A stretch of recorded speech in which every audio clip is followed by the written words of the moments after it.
So a very good evening everyone. Hope I am audible. Hope I am audible and visible. A very good evening everyone. How are you? How are all of you? Good evening Madhuri, good evening. So I am sure today, again there would be a, sense of relief, So, we'll be talking about psychiatry, recall questions of today's exam. Voice, is it not audible? Let us just check. So I think the voice is audible. Please check. Let me know if I'm not audible. Good evening Arpan, Yogesh, Champ. Good evening everyone. So today I am sure there would be volume a bit low. So okay, we'll try to correct it. Okay. Good evening Alisa. Good evening Anisur. Good evening everyone. So how are you feeling right now? What is the feeling? Good evening Barrett. Good evening. Right. It's audible now. So we'll start once everyone says it's audible. Good evening Dr. Suresh. Good evening Sisha.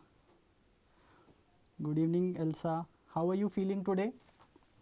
So again, as I discussed, we'll be talking about psychiatry questions, of today's exam. Again, this may not be the exact questions. The purpose is, to get the questions and, to talk about, some of the important topics which were asked. Good evening. Right. I'm sure, finally. So finally this day has arrived and the exam is over. So I'm sure, there will be the sense of relief, a sense of comfort, all of you, after so many months of hard work and labor, you have done. And finally, you have come to this, that you have given one of the important exams, right? So good evening. Great. So I'm sure, today would be a feeling of, a lot of anxiety would have decreased, a lot of sense of relief would have come. Now the goal or the purpose of today's, this video is to analyze the paper. Now I'm going to analyze only the psychiatry portion. We'll try to discuss important questions which were asked. Let us try to gather, the exact questions, and also very importantly my purpose would be, to all your, juniors and all the people who would be giving the exams in the future. Maybe the INI-CET exam, maybe the NEET or the next which will come, and the FMGE exam. So, we'll try to help those, we'll try to help, so I would want you to, have active participation. Let's try to understand what type of questions which were asked, okay, right. So, from the topics which we have gathered, these were some of the topics. So, 4, direct questions, core questions had come, one was of anxiety disorder, substance use, again alcohol, we have discussed this so many times, it's one of the important topics, one of their favorite topics, and many questions in fact from other subjects also were asked from alcohol. One question on therapy, especially the sexual disorder, again we'll discuss, and psychopharmacology, of course. There used to be one question. I don't think there was question of lithium in this exam. Otherwise lithium is one of the important and very common topic which they've asked. Let me know if you could recollect any question on lithium. Now along with this, again I would say there was one more question, we'll talk about that. Maybe one more question on substance, that is alcohol was there, and it was maybe again an integrated form, maybe from a biochemistry perspective you can answer that question. So yes, there was one more question which we will try to gather and we'll try to discuss. And also there was one more topic, again in organic mental disorder, there was one more question on dementia. Again dementia would come under medicine also, some part there is in pathology also, and also psychiatry also. So it's an overlapping topic, maybe more in terms of medicine, but we'll try to answer that question. So maybe yes, one more question. So overall I would say around 6 questions were there, and then let us try to understand what were these questions. Okay, so let us start with the first. Now before that, in fact, so tell me, how was the severity, whether it was easy, medium or hard? So if I ask you about psychiatry, so how was the paper, whether it was very easy, you found it, or you found it was again medium level of difficulty was there, or you found it hard? I am talking about in terms of psychiatry. Moderate. Okay, so you say, Sid says it was moderate. Medium, Arpan again says medium. Good. In fact, I would also say, we at once, when we see the question, it seems to be very easy, okay, because some of the questions were easy, I agree. But when we look at the overall perspective, I would also say, somewhere between, maybe slightly towards medium it was there, okay, not very easy. We'll try to discuss, and it will be very useful for the people who will be giving the future exams. because you will learn today a lot of integration was there in the paper. Some of the questions were really good questions. Okay, of course many questions you will find the PYQ topics, previously asked question topics were there, yes, and again we'll talk about many of the questions we had discussed in the NEET PG marathon. Okay, and similar questions were asked as well. Okay, so let us discuss the first question. So let us have a look at this question. A 25-year-old female patient is brought with symptoms of anxiety, palpitations, sweating, breathlessness, chest pain. So a lot of anxiety symptoms are there, and she has a fear, or she feels that she might have a heart attack.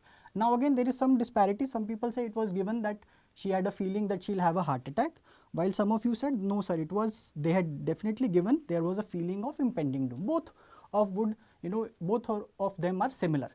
So she had episodes wherein there was anxiety related symptoms and there was feeling of impending doom, that I'm about to die or there is a heart attack. Okay, and these occur in episodes. So again 5 to 6 episodes in a month would occur, and these episodes, again some have said the duration was given 30 minutes each.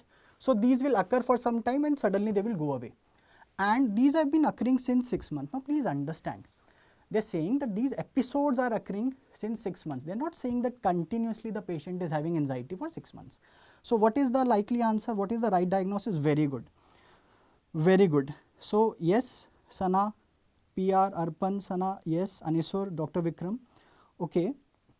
I think this is the exact question. Any changes anybody would like to make in this? So options were depression, panic disorder, generalized anxiety disorder and agoraphobia. Of course it is not depression. No depressive symptoms have been mentioned. A lot of anxiety symptoms have been mentioned. Right. Now it is not agoraphobia. Of course there is no situational anxiety. There is no situational anxiety. Exact. So it is the exact question. Correct question, right. So please understand, this is a case of panic disorder. Now please understand, again I will go back, we have discussed this in the NEET PG marathon video. If you see this, we have discussed this, that anxiety disorders, again in panic disorder there is severe anxiety. So I'll just try to, yeah. So if you can see, we have discussed this, there is feelings of impending doom, and if you see, we have compared this with generalized anxiety disorder. There also we have compared it with GAD, and it said the GAD, the anxiety is persistent.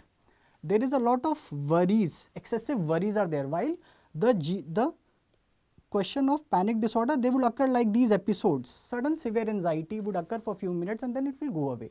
In between the patient is normal. So if you see, we have discussed this again. So is there any doubt? The answer is panic disorder and it is not GAD. In generalized anxiety disorder, there will be worries on small day-to-day activities. Patient is worrying. There is free floating anxiety and it is continuously, persistently present. As the name suggests, generalized. The anxiety is generalized, it is persistent. Is it clear to everyone? I hope. Again, simple straight question. So this question again was a very good question, but again simple question. So I am sure we have marked the answer right. Great. Let's talk about the second question. Again this question, one of their favorite topics. A chronic alcoholic patient comes with confusion, ataxia. Some of you have said that it was given cranial nerve 6 nerve is involved, okay, and some of you said that there was nystagmus. Again same, cranial 6 nerve is involved, there is ophthalmoplegia and brought to the emergency. What is the likely diagnosis? So let me know if this is the question or were there any changes in the question. So we have options of Wernicke's encephalopathy, Korsakoff syndrome, delirium tremens and de Clermont syndrome. Please let me know, is this the right exact question or were there any changes? So let me know if there were any changes. Yes, so cranial nerve 6 was given, so you are right. Okay. So as we know, again what is the, so this is one of the alcohol induced neurocognitive disorder. Neurocognitive disorder. Again we have discussed this even in our NEET PG marathon also we have discussed this topic. Again these are some of the important topics. Okay.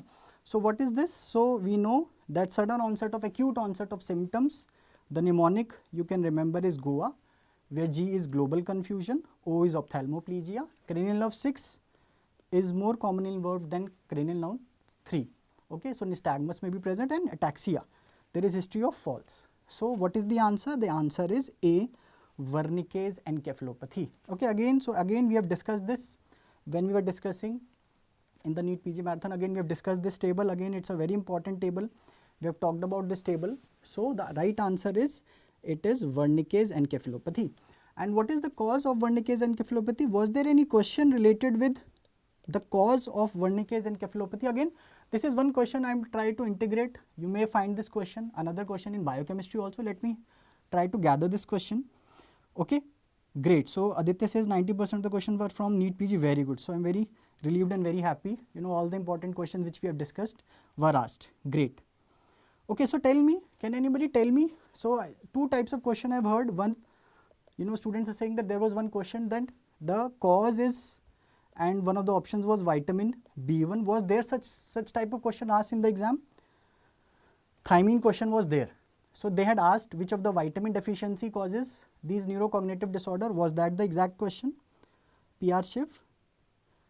Okay, or we have another set wherein they say that the enzyme was asked. Wherein enzyme was asked. Okay, which was there any question related with enzyme with same symptoms? Okay. Okay, so thiamine, vitamin B1 was the option, then it is the right answer. So then again, from this table itself, we are also solving one more question, that there was thiamine, vitamin B1 deficiency was there. Okay, so I hope the two questions were solved. Just again, I will clarify again, let me know. Again, a lot of biochemistry. Were there any enzymes asked in the question? Any enzyme related with this was asked in the question? Anyone? What was the question, if you can tell me? Again, it's very important, you know, again very useful for your, you know, batches which will be giving the future exams. Okay, because if you see, you know, few of the questions were very, you know, very good framed. They were very well framed. Okay, great. So again, you know, again I'll just tell you again, you know, for future aspirants, again, you know, in the newer videos. So this is one slide, you know, I've just taken from the, you know, video we have recorded in the app. So you can find it, you know, it is available there. So again, you know, thiamine, again deficiency, thiamine is a cofactor in several enzymes. So if you look at these enzymes, so enzymes like thiamine pyrophosphate, pyruvate dehydrogenase, alpha ketoglutarate dehydrogenase, transketolase. So these are some of the enzymes. So because of vitamin deficiency, there is problem in these enzymes. Okay, so again, this may be asked if this was not asked. So again, a lot of integration nowadays will be happening. Okay, so maybe this question may be a biochemistry question. So again, some of these integrations also we have added in the new videos. Okay, I hope it is clear. So two questions I think they have come from this topic. Again, very important topic, we have discussed this. Now let's come to the next topic. Again, I have again highlighted, this is a very small topic and repeatedly these questions have been asked. A male patient comes with history of marital conflicts and complains of early ejaculation. So this is a case of premature ejaculation. Which of the following non-pharmacological method may be useful in this patient? So first let me know, is this the exact question which was asked in the exam? Okay, so thiamine and transketolase, again that might have been the answer, Aditya. So again, some questions of, you know, again this is solving your biochemistry also. Okay, so again such type of integration you can expect in the future. So not you, of course, you have given, and you know, I'm sure you know you not require this again to give this exam again. So for the future aspirants, again such type of integrations are very important. So this was the exact question. Okay, so exactly, so what is the answer? Can anybody tell me the answer? Yes, we'll come to the close-up in question. Yes, so it is premature ejaculation, and one of the techniques which is used is squeeze technique. Okay, so options were CBT, exposure and response prevention, sensate focus techniques. Okay, sensate focus technique is basically a technique of dual sex therapy. Okay, so yes, so again I'll show again why I'm showing this, because we have discussed these. Again in the marathon we have discussed premature ejaculation. Two important techniques which are used is, one is the squeeze technique and one is the stop start technique. Okay, so again I've discussed there, it's a very small topic. Such therapies are commonly asked these days. Okay, so is it clear? Again, this was exactly from the marathon. Now let's come to this next question. This also we have discussed, but let us try to understand. I've given some clinical scenarios also when we were discussing it in NEET PG Marathon.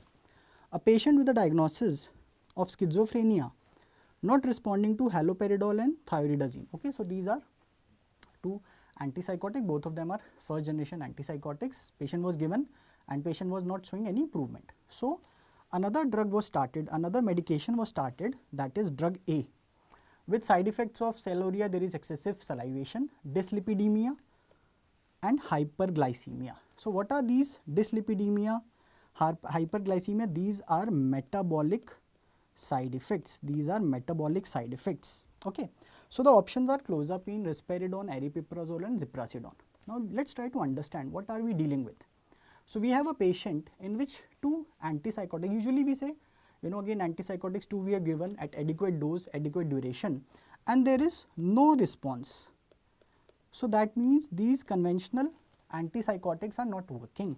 So this seems to be a case of treatment resistant schizophrenia, TRS, treatment resistant schizophrenia. In those patients, we start drug which is clozapine. So we have discussed also, never in a patient who has never been given any antipsychotic, we never start with clozapine. Clozapine is never given in a drug naive person. Okay, anybody who is resistant to the conventional treatment, then we use clozapine, and these are the typical some of the side effects which we see with clozapine. So the again, if you see, we have discussed this clozapine, again it is treatment for treatment resistant schizophrenia. Again, it is one of the drugs with in fact maximum weight gain and some of the high metabolic side effects. Okay, so this is the answer. Okay, then there are others. Most common side effect is sedation. It can also cause celluria and other side effects. Okay, and of course serious side effects also we have also discussed. So for future aspirants, again be ready such clinical questions. Now they may ask questions.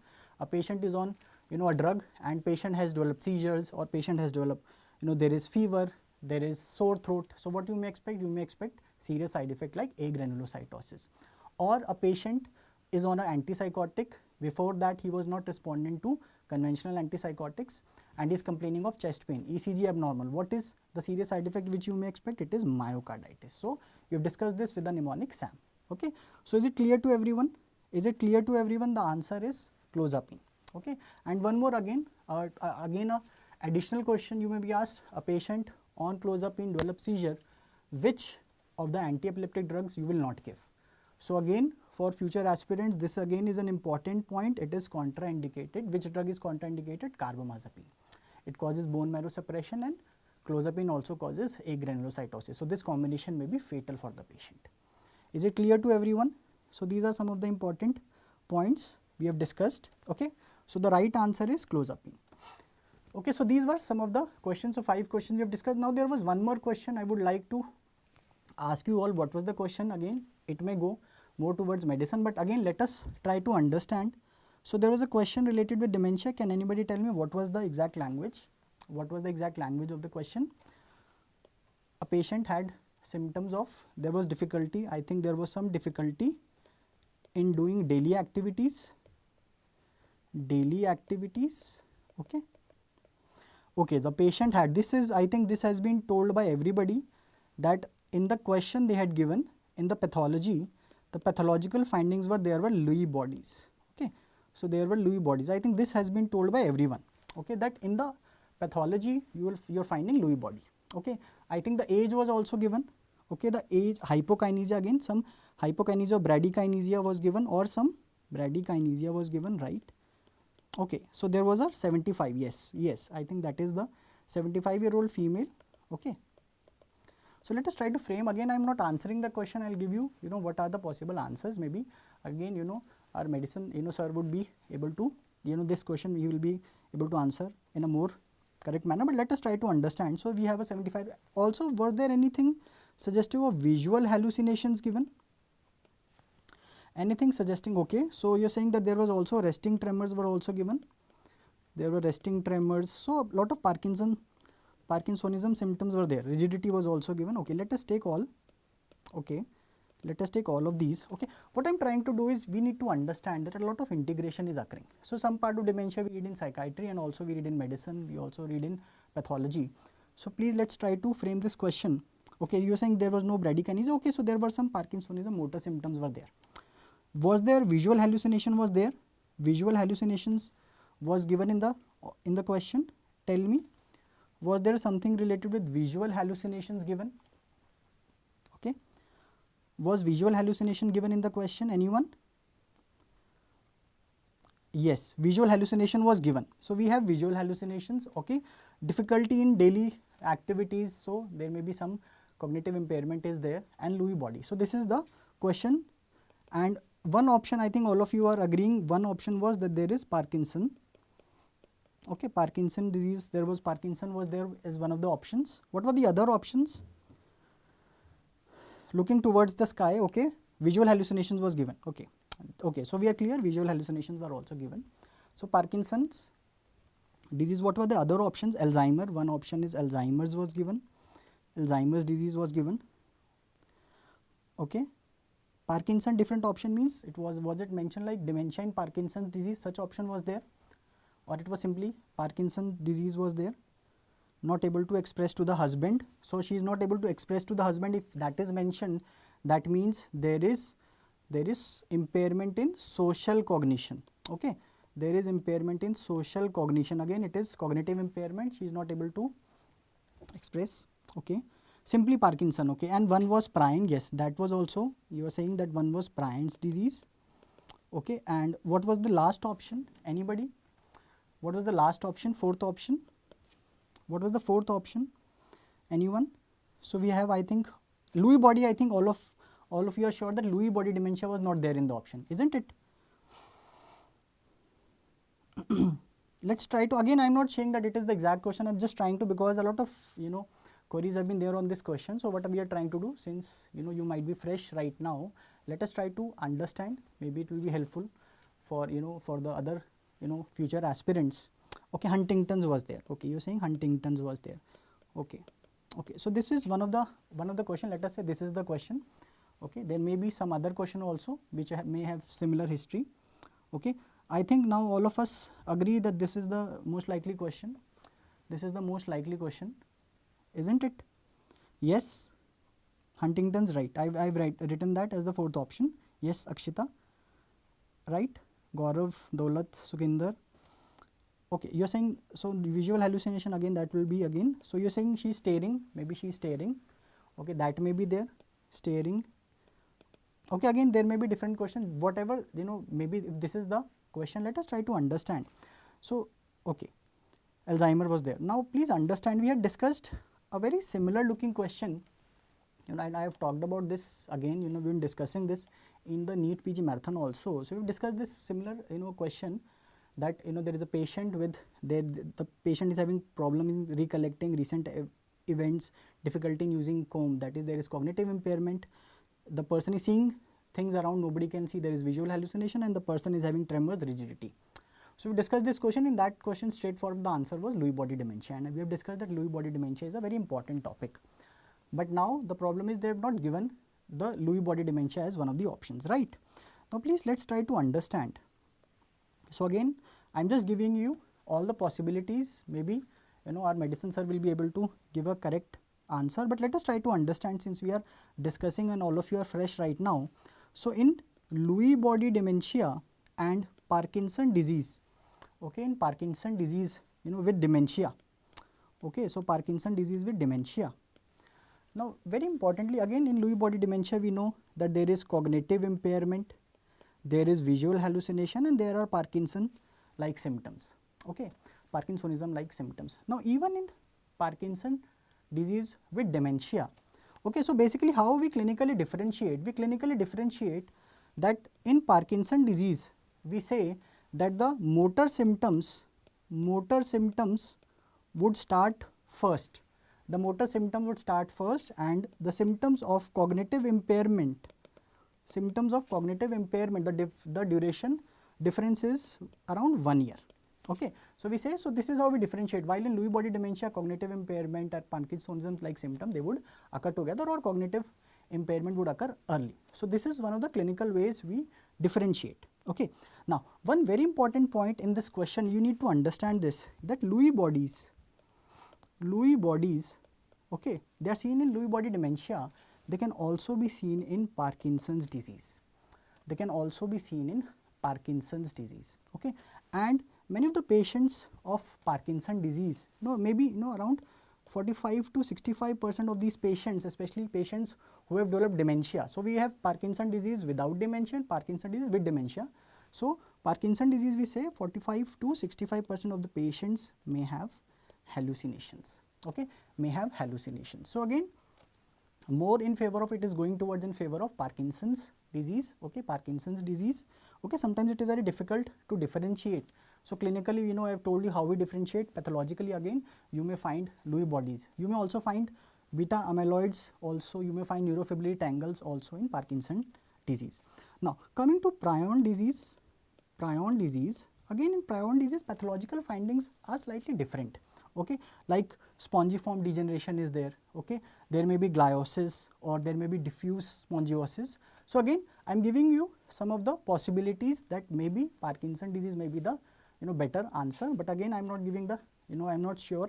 I am not saying that this is the answer. Maybe let us try to frame the question in a better way. But possibility is, if these were the symptoms, it may be the answer. Okay, so our medicine sir maybe will be giving the right answer. Okay, so roughly around if you have discussed around 6 questions. Okay, directly or indirectly were asked, and again a message for the future aspirants. Okay, such integration. So these are questions, are interesting questions, and these are tricky questions. So that is why I said that it is not very easy. I would say it's a moderate severity paper. Is it right? Okay. So now again, relax your brain, give relaxation to your brain. Okay, you have given a very important exam. Okay, don't worry about the outcome now. Enjoy these days. Okay, try to unwind yourself. You have given a lot of time, lot of energy. You must have not done so many things which you wanted to do. So maybe watch a movie, spend time with your family, friends. Okay, use this time. It is very important to unwind yourself. Okay, maybe half day, 1 day, or if you have maybe more days, you can take and relax. Okay, so and be very happy. Okay, so be happy. Don't worry about the outcome. Leave it to God. So and you have given the exam, you prepared well, you have achieved success. Okay, let us not just put success based on our numbers or rank. Okay, so again I would say thank you very much, and as I always say, keep smiling, keep moving forward. Okay, so thank you everyone, have a great day.